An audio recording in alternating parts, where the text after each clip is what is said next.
Sawadika, hello and welcome. You're watching ASEAN Challenge with us, the show to give you the latest headlines, hot topics, and updates happening around your ASEAN bloc in two languages, Thai and English. I'm Rosalind Tepawan. And I'm Alisa สิทธิวงศ์ขอต้อนรับคุณผู้ชมทุกท่านเข้าสู่รายการ ASEAN Challenge ค่ะข่าวสารรอบอาเซียนเป็นภาษาอังกฤษและภาษาไทยค่ะ And this month around us in ASEAN is a very important month, especially for the Muslim community.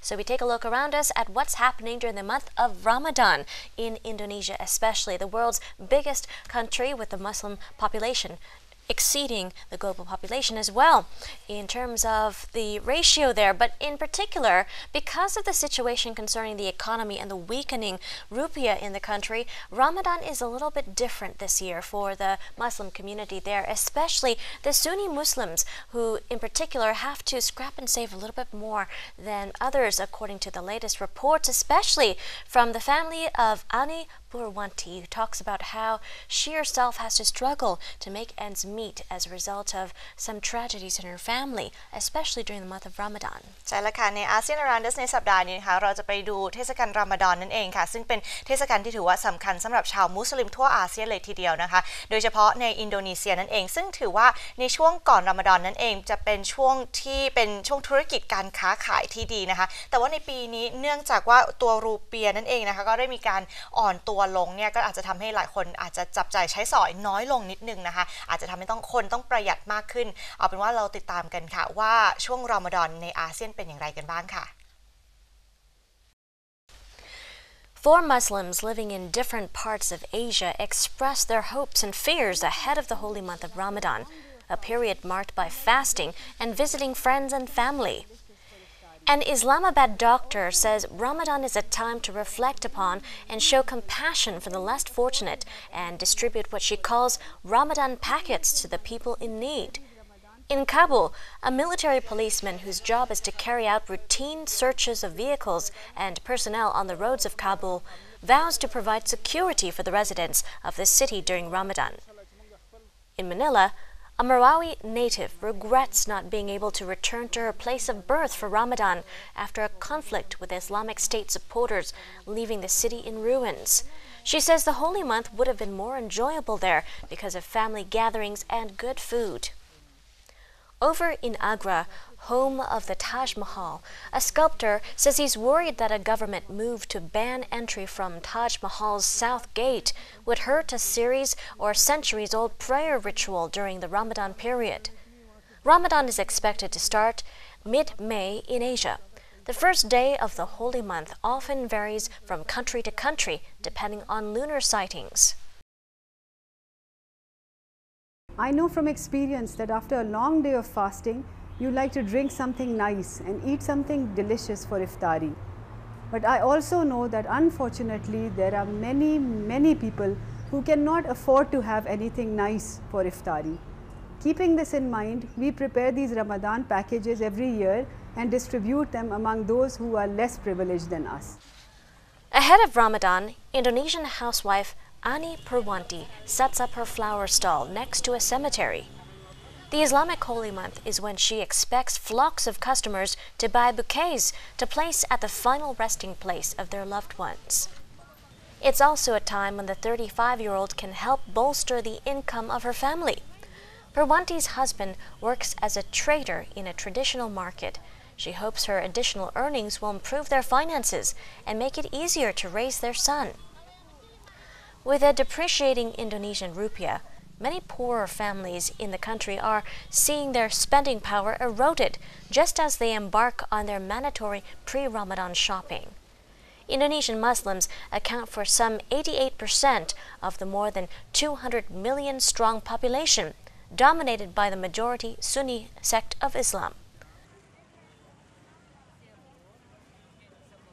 And that was the ASEAN Around Us segment focusing on Ramadan this month. With that, we take a short break, but coming back, more hot issues up ahead in ASEAN Challenge. Stay tuned. พักกันสักครู่ค่ะ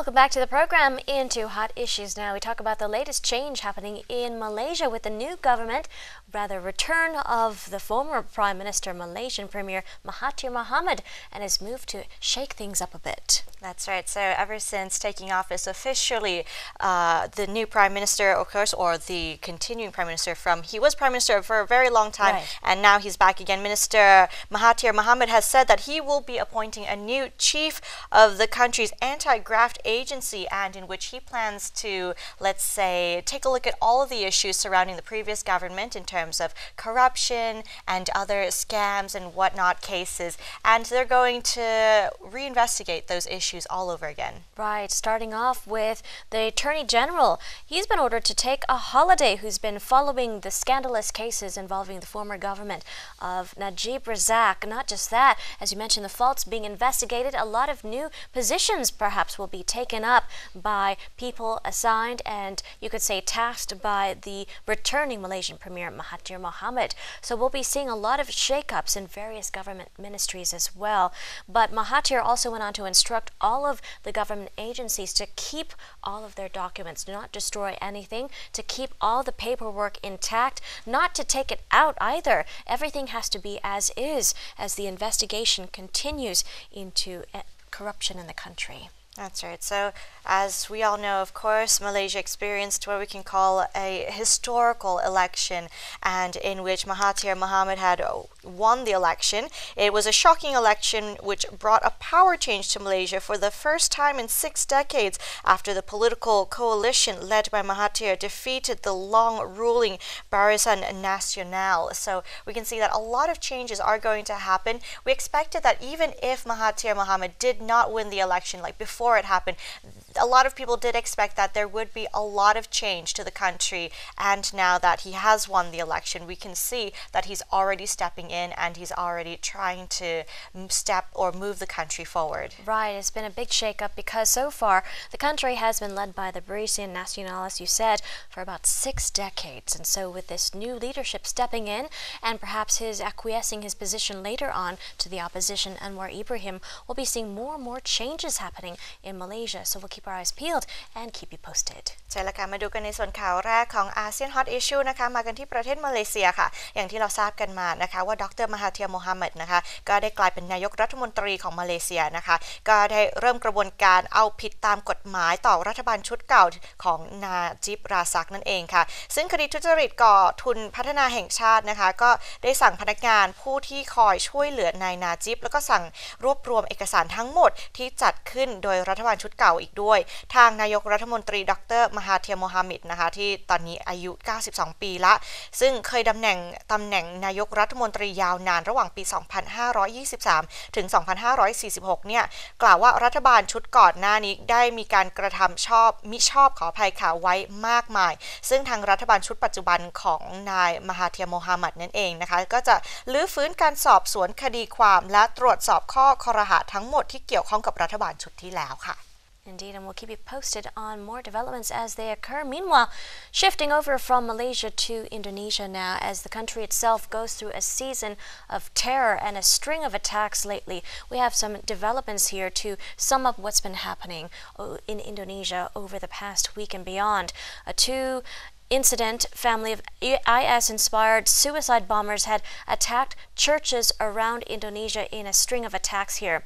A family of 6 had launched those string of attacks on Christians starting May 13th now during service at 3 particular churches around Indonesia's second largest city of Surabaya, killing at least 13 and wounding 40 now. The latest attack involved the killing of more than 13 people altogether, but so far we're seeing a resurgence of attacks here since 2009, where strings of attacks had continued almost every other year. That's right. So in this incident, as you have mentioned, that it was a family of 6 who launched the suicide attacks. Of course, the wife and 2 daughters were involved in an attack on a second church, and at the third church, 2 other children carried the bomb on their laps as they rode a motorbike. The police have blamed the bombings on the Islamic State-inspired group Jama' Ansharut Dalula, or JAD, an umbrella organization on a U.S. State Department terrorist list that is estimated to have drawn hundreds of Islamic State sympathizers in Indonesia. Now, according to officials, they say that this act is barbaric and beyond the limits of humanity, causing victims among members of society, the police, and even innocent children. So this is also what President Joko Widodo said during a visit to the scene of the attacks as well. Right, and according to other officials investigating the ongoing cases, especially Police Chief Tito Karnavian, he told reporters, as you see here, that this particular group is actually retaliating. It's an act of vengeance because many militant leaders in the past have been captured around the world, and so this is a form of retaliation because of that.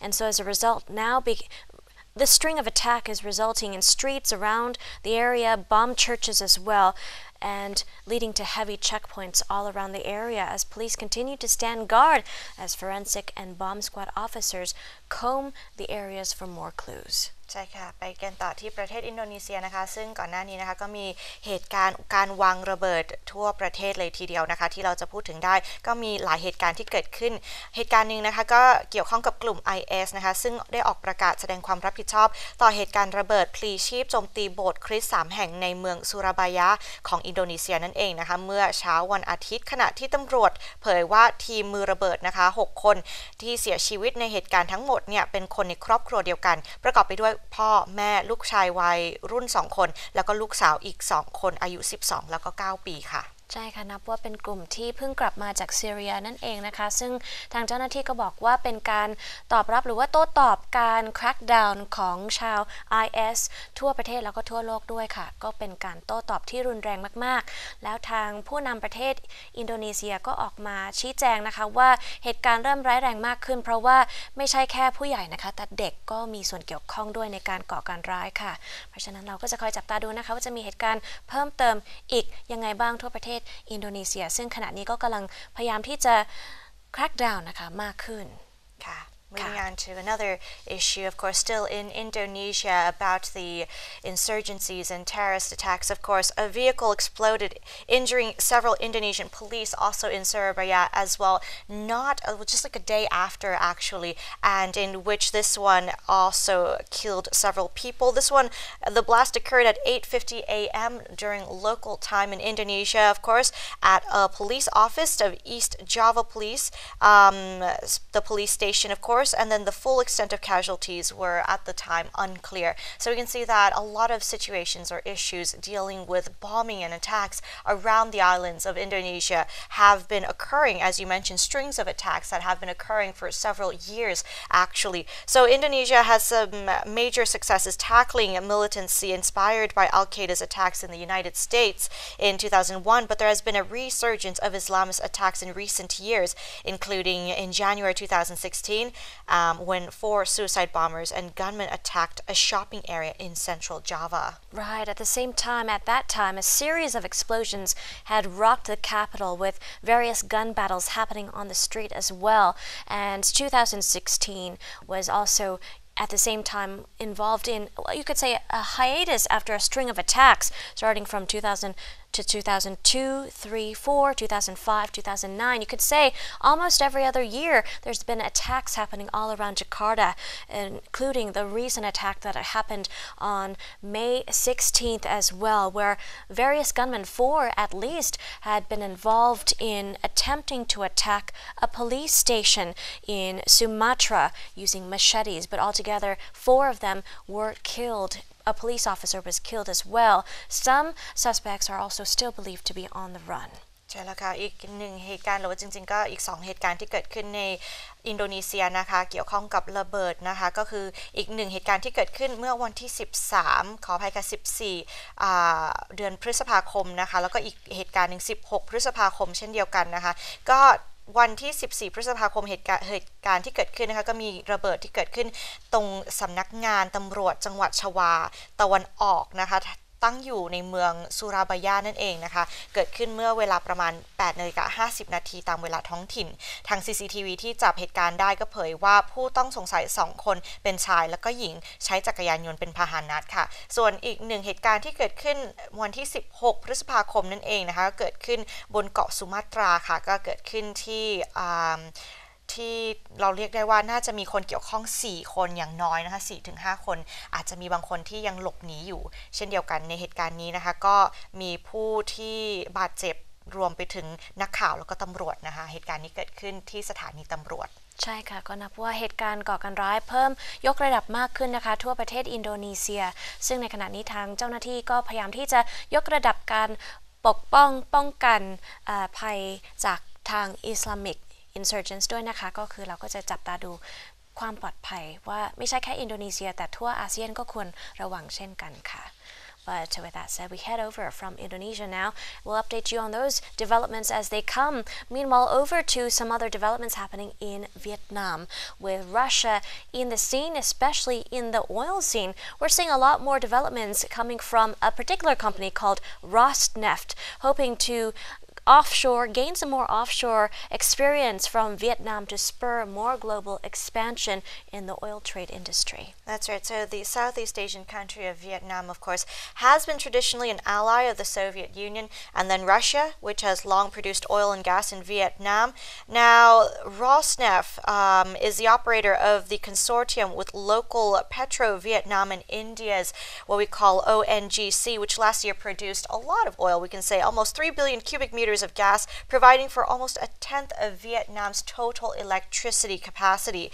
And of course, there have been sanctions in which were imposed for Moscow's role in the Ukraine crisis in 2014. Now, they believe that this will be able to mitigate the situation because the crisis in 2014 and the sanctions imposed have prohibited the Western companies from working in Russian Arctic oil fields, producing tight oil and deep water hydrocarbons in the country. Right, but altogether still, the company obtained a lot of Vietnamese operation licenses as a legacy from its company, the Anglo-Russian TNKBP firm.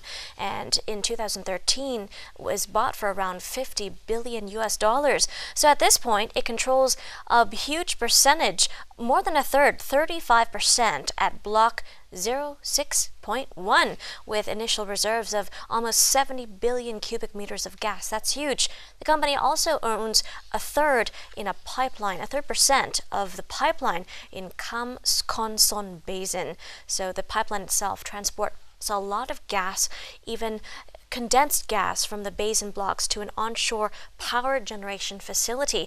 Not only does it send oil to around Singapore, Russia also, well, Singapore, of course, is involved as well. That's right. So the consortium also produced 65,000 tons of gas condensate last year, mainly for the domestic market. Some of it, as you mentioned, went to Singapore as well. And Rosneft also operates Block 05-3/11 with initial resources of 28 billion cubic meters of gas and 18 million tons of gas condensate. Currently, Rosneft performs exploration work there. Right. So far, because of the sanctions you mentioned earlier from the U.S. and other allied countries toward Russia, the U.S. major ExxonMobil, for example, withdrawing from the sanctions hit joint projects with Rosneft earlier. Still, the company is enjoying a huge profit, especially with offshore Vietnam, with operational costs to produce gas standing at quite a bit, $1.5 a barrel of oil equivalent. Despite that, it's doing very well. ใช่แล้วค่ะไปกันต่อที่ประเทศรัสเซียกับเวียดนามนั่นเองนะคะซึ่งผู้ผลิตน้ำมันรายใหญ่ที่สุดในรัสเซีย Rosneft นั่นเองค่ะคาดการว่าการขุดเจาะน้ำมันและก๊าซนอกชายฝั่งในเวียดนามนะคะจะช่วยให้บริษัทมีประสบการณ์เพียงพอที่จะขยายการเข้าถึงทั่วโลกเลยทีเดียวโดยการขยายการผลิตนี้ถือเป็นความพยายามลดผลกระทบจากมาตรการคว่ำบาตรนั่นเองทั้งนี้การคว่ำบาตรที่พูดถึงเนี้ยค่ะก็เกิดขึ้นกับมอสโกในวิกฤตยูเครนในปี 2014 ทำให้บริษัทตะวันตกไม่สามารถผลิตน้ำมันเชื้อเพลิงและน้ำมันไฮโดรคาร์บอนในแหล่งน้ำมันในแถบอาร์กติกของรัสเซียนั่นเองค่ะค่ะก็เป็นอีกหนึ่งสเต็ปในเทรนด์ที่เรากำลังเห็นนะคะ ทางประเทศตะวันตกก็หันมามองทางประเทศตะวันออกด้วยค่ะ so we'll keep you posted on more developments as the West moves east. But with that said, we take another short break. When we come back, ASEAN calendar ahead, so don't go away. พักกันสักครู่ค่ะ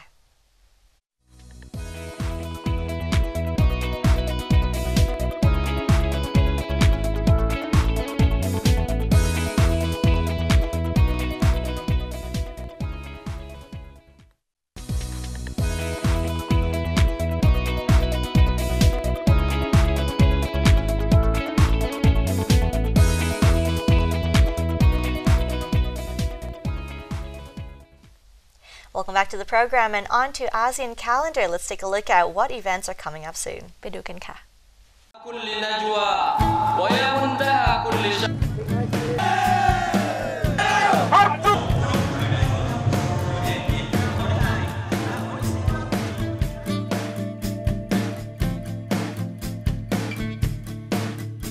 Wesak Day. Wesak, also spelled Vesak, is a day celebrated by Buddhists around the world. The term Vesak comes from the name of a month in the Indian calendar. Buddhists in Malaysia celebrate Buddha's birth, enlightenment, and death on Wesak Day. It's sometimes referred to as Buddha's birthday, Buddha Day, or Buddha Purnima. Wesak Day is celebrated on the Sunday that's closest to May's full moon. This holiday is one of the most important festivals in the Buddhist calendar as it commemorates 3 significant events in Gautama Buddha's life, namely his birthday, his enlightenment, and his passing away. The observance of Vesak begins at dawn when Buddhists gather in temples. They meditate on the precepts of Buddhism. Those who follow these precepts should honor life, show generosity, embrace celibacy, and use speech wisely. They should also refrain from alcohol and only eat at certain times. The precepts also forbid listening to music, adorning one's body, and sleeping too much. Attendees at Wesak Day services also make donations and pray. They offer flowers and candles. These offerings remind them that everything is temporary. Flowers wither and candles burn. Monks chant the teachings of Buddha, and the flag of Buddha is raised. A number of temples will give away flags of Buddha before Wesak, and people hang these flags in their homes.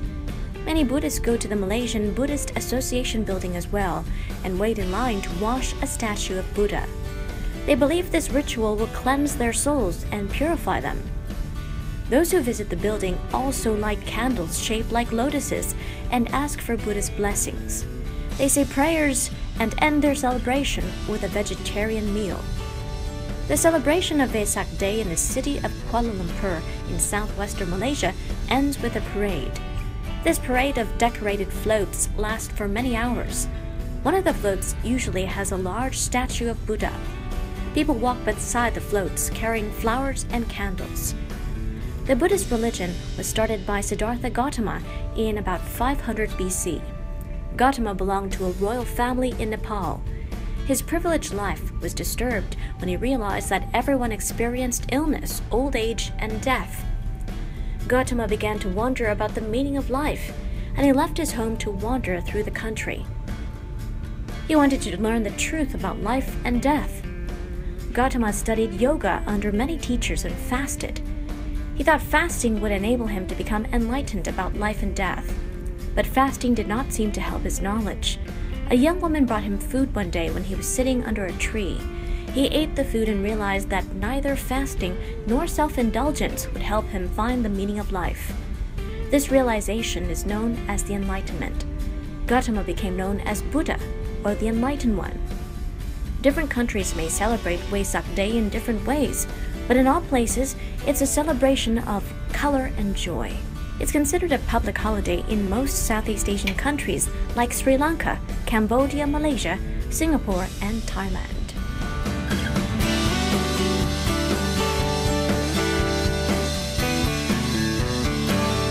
Royal Brunei Armed Forces Day. The anniversary of Royal Brunei Armed Forces is held every May 31st to commemorate the formation of the Royal Brunei Malay Regiment on the date in 1961. Sultan Omar Ali who first organized the unit, had first called it simply the Brunei Malay Regiment. The adjective royal was added by the same sultan 4 years later. Brunei gained full independence from the UK in 1984, and the name was then changed to Royal Brunei Armed Forces. When first formed, Brunei's army had only 60 soldiers, but today it has some 9,000. The RBAF began with land forces only, but today it includes naval and air forces as well. Only those of Malay descent are allowed to join the armed forces, and all members have joined voluntarily. The RBAF's military equipment is mostly imported from the UK, France, and the US being its major suppliers. Some activities those in Brunei on RBAF Day may wish to take part in include attending the official celebration in the main city, where there will be a military parade, a mock battle, and other demonstrations. There are also smaller parades in other localities around the country. For more information, visit the Brunei Museum to see art and cultural exhibits, as well as the extensive historic gallery.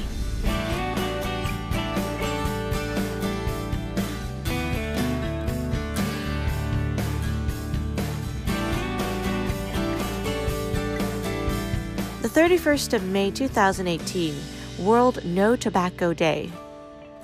Every year on the 31st of May, the WHO and partners mark World No Tobacco Day, or WNTD, highlighting the health and other risks associated with tobacco use, and advocating for effective policies to reduce tobacco consumption.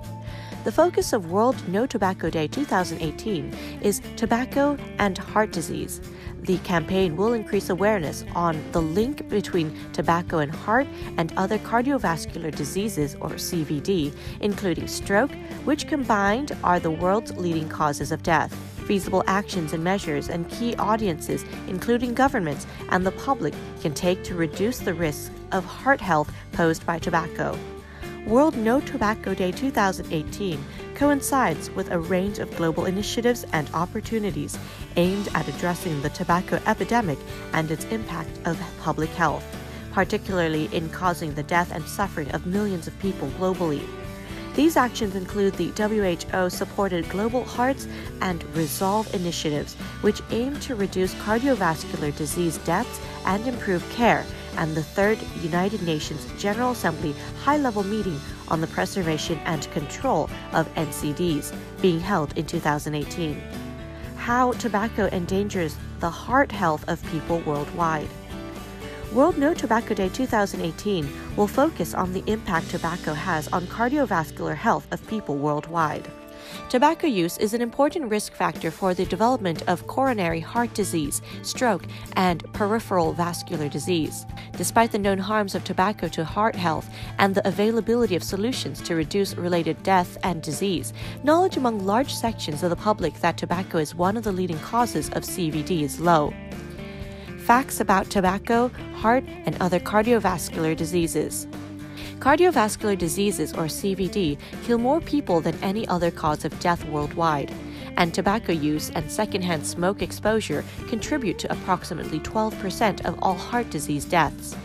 Tobacco use is the second leading cause of CVD after high blood pressure. The global tobacco epidemic kills more than 7 million people each year, of which close to 900,000 are non-smokers dying from breathing secondhand smoke. Nearly 80% of more than 1 billion smokers worldwide live in low and middle-income countries where the burden of tobacco-related illness and death is heaviest. The WHO Empower measures are in line with the WHO Framework Convention on Tobacco Control, or WHO FCTC, and can be used by governments to reduce tobacco use and protect people from NCDs. These measures include monitor tobacco use and prevention policies, protect people from exposure to tobacco smoke by creating completely smoke-free indoor public places, workplaces, and public transport, offer help to quit tobacco, cost-covered population-wide support, including brief advice by health care providers and national toll-free quit lines. warn about the dangers of tobacco by implementing plain, standardized packaging and/or large graphic health warnings on all tobacco packages, and implementing effective anti-tobacco mass media campaigns that inform the public about the harms tobacco use and secondhand smoke exposure. Enforce comprehensive bans on tobacco advertising, promotion and sponsorship, and raise taxes on tobacco products and make them less affordable.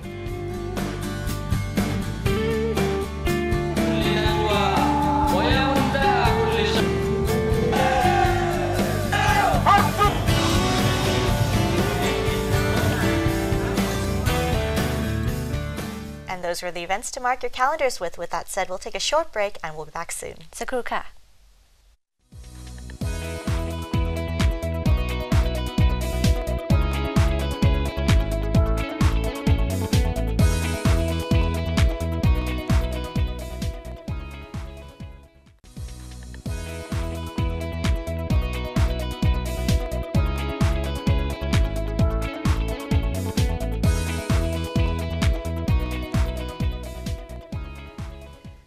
Welcome back to the show. Into ASEAN Interview now, we take you on another journey to discover more details concerning initiators of Rays of Hope for the Rohingya refugees still encamped in Bangladesh's Cox's Bazar Part 2.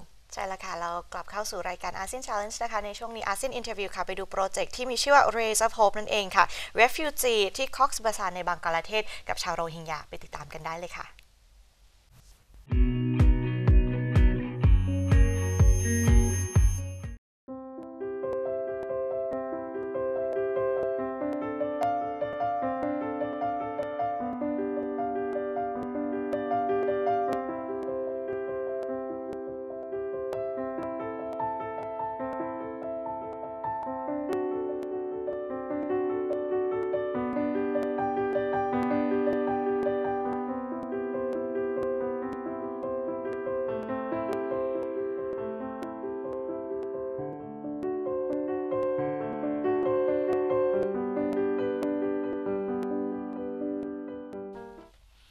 Hello and Sawadika. This is your host Pama again for ASEAN's Challenge Show. As usual, we have inspiring guests to talk about their insights. And today we have a familiar guest, Mr. Jonas, who was last time here talking about his inspiring project dedicated to help Rohingya people. And today not only Jonas has come here, today along with him there's his partner, project partner Miss Teresa, also joining us to talk about the insights and their aspirations. And in fact they have come back from a recent visit to Bangladesh and met the Rohingya people. So let's welcome them and hear out what they have got to say.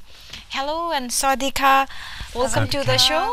Welcome to the show. Nice to have you guys here again. So I have been told that you guys are back from the recent visit to Bangladesh, meeting Rohingya people. So let's hear about the experiences and let's hear what you guys have experienced there. So let's hear the story. Well, should I start? Well, it's a pretty long story, but we can just start. Like, our trip itself was very successful. So we were not expecting it to be that good, because we didn't expect to have that such good contacts there in Bangladesh, because we actually knew no one there. We just knew that we have someone who is saying he's gonna care for us, but we didn't know in how far he means it like that. But in fact, it was amazing how the people there they cared for us as for their own families. So we had pretty good insights of the camps and of what is happening there, and yeah. It also affected us very personal, not only the situations in the camp, but also the way we got help and the way we got access to very sensible topic and informations. Very impressive and very sensitive indeed. So overall, in your opinion, how is the situation there? I think the situation in the camps seems to be stable. The people have water, the people have food, but I think it was not always be like this, because now humanitarian organizations are working very hard on the situations there. I see. So, what exactly and how exactly did you guys interact with people, and what were your contributions? What were the main tasks that you guys did there? Well, at the beginning, we planned to contribute our project to humanitarian aid. So we, as you know, we were collecting donations, and we wanted to give them directly to the people there. It then turned out that, as Teresa also already mentioned, that the needs of the people have changed. So there was no water and food needed anymore. So we had to think about how to contribute our donations to the people in the camps. So what we did now was giving the money we collected to our partner project in Bangladesh, and they are building solar-powered street lights in the camps, because you have to imagine the area of the camps is huge. It's like kilometers and kilometers in like hills, steep hills, and at night there's nothing. There's no light, there are no people, so you have to imagine like huge areas of complete darkness. So, and if many poor people are coming together in a dark area who don't have food, who don't have there are gonna be some conflicts, and so it came. So there were cases of human trafficking and rapes. So this project is a very good one, we think, because it's ensuring that the people who are living in the camps are safe, which is now the thing we should focus on after the organizations have covered the basic needs of the people. I see. So you mean to say that the basic needs of the Rohingya people are being met at the refugee camps, and now that the other sort of help is needed much. So but if we look into the future, we know that the international, it's not always going to be like this. So right now the international awareness is pretty high. So people are donating, people know about the topic, but probably in a couple of months, when the international awareness is going to go to something else, let's say a conflict in Africa or something is going to be there, because we live in a strange world. So then there's going to be the same problem again, because the international organizations there, they are not allowed to interfere all the time in Bangladesh. They just have a limited amount of time, and if they are gone and the donations are gone, people there gonna have nothing. They're not gonna have food anymore. They're not gonna have proper nothing. They are already starting to store food and things for the winter, for the future. Winter. I see. So were you guys able to really interact one-on-one with refugee people? Yes. Okay. We made many interviews with them. We talked to children as well. We talked to older people. We talked to men. We talked to women about what they experienced. They experienced many abuses, or they lost their family members. That's sad. Especially for the children, it was shocking for us to see the children we talked to were 8 years old, 5 years old, maybe 14 years old, an age where we too in Germany have been in school, have been on the playground, away with our parents, and they were sitting there and they told us, okay, their both parents were killed. They even saw the military killing their parents. Imagine how that must influence your future life if you're 5 years old and you see someone is killing your family. And it was so hard to believe that the children really have to care about themselves. We were asking them who is caring for you, and they said, well, no one really. So that was so shocking. And one day I talked to one girl. She was in my age, and she told me how she got raped by the Burmese military, and she could not really speak afterwards. She was so shocked, and I asked her if she ever would go back to her home country, and she said, no, I would never go back there, because what I saw was too much. Very saddening insights that you are sharing here, and now to move on to the same journey that you guys had there. So could you please tell us how this journey has affected your project? Has it motivated you all to continue with the project, or what's the future aspect of the project that you all are undertaking? it definitely motivated us in some way. Like I would say, on the one hand, it was kind of a bad impact on my personality, like not on my personality, but on my belief in the world, because I've never seen something like this, and so I was really like kind of frustrated but on the other side, we experienced that we really could do some change, like not a specific change like on the people there right now at the second we were in the camps, but we now have tons of material, of good material, of like investigative journalism material which we can share with the world, and the project was really, really amazing. We've never experienced to go that far, so we'll definitely continue in that. Maybe if not on the same issue, like if not on the Rohingya crisis, we will definitely continue producing documentary movies in other projects. Okay, I see. So what was the main challenges or difficulties that you two faced in undertaking this project down there, meeting with the people and all? What was the main difficulties?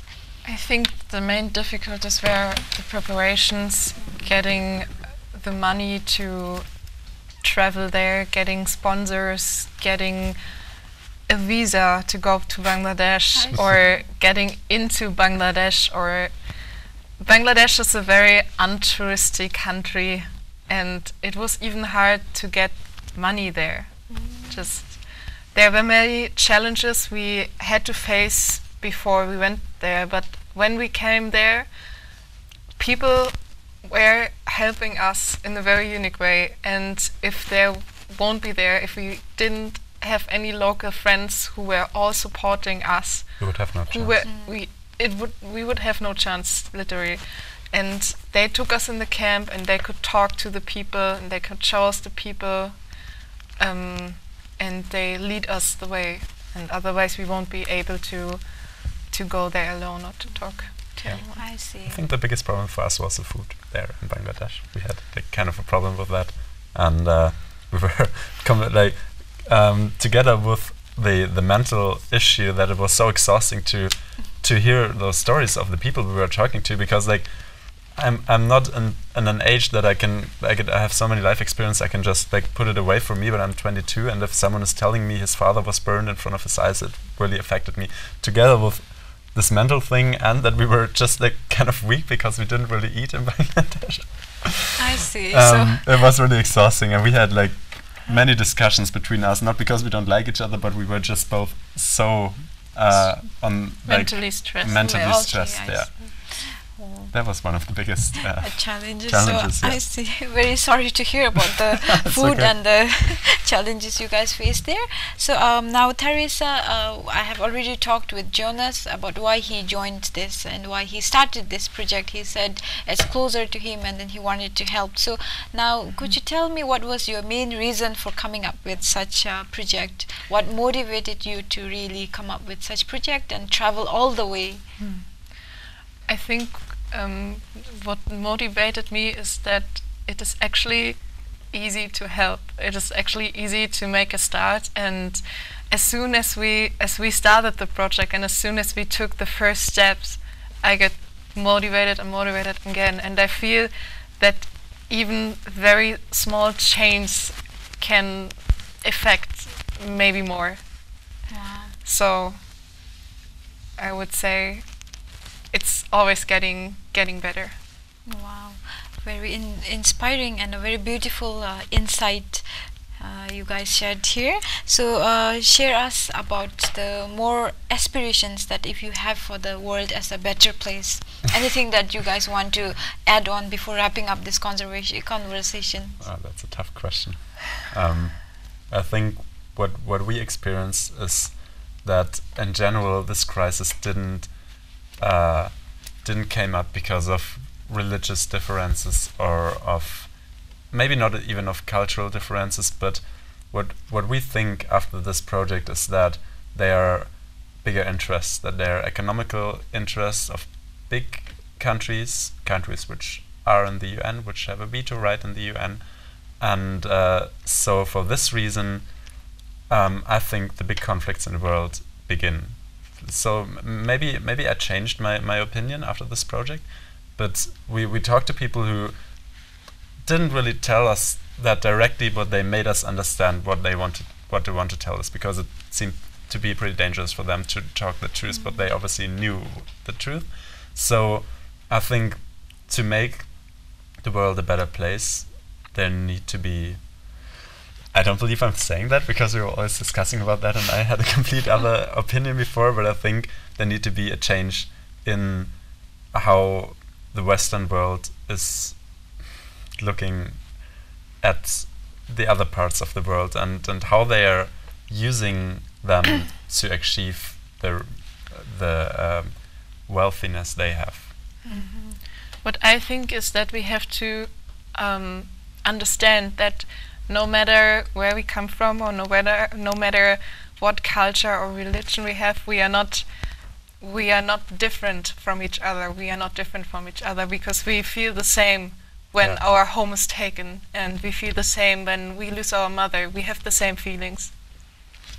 Very beautiful insight and very true indeed. If there were like least of a distinction and more of a compassionate feeling of all the pain as one, the world would be a better place. So thanks a lot for sharing this insightful experiences, and thank you for joining us. Wish you all wish you a very best of luck in the upcoming documentation of the movie, and very inspired to see how the two of you initiated the whole thing on your own, and then because moved by your own compassion for other and your willingness to help, so this has traveled this far. So wish you a very best of luck for your future endeavor, and looking forward to the movies. Thank you so much. Thank you for coming. Thank you, Kopenka. So that was Jonas and Teresa giving us an intense experience that they had on the pursuit of their project. So very soon they are going to have the whole documentation, and we are looking forward to present them as well. And stay tuned in for the next week's show. So that's it for today. Thank you. Okay.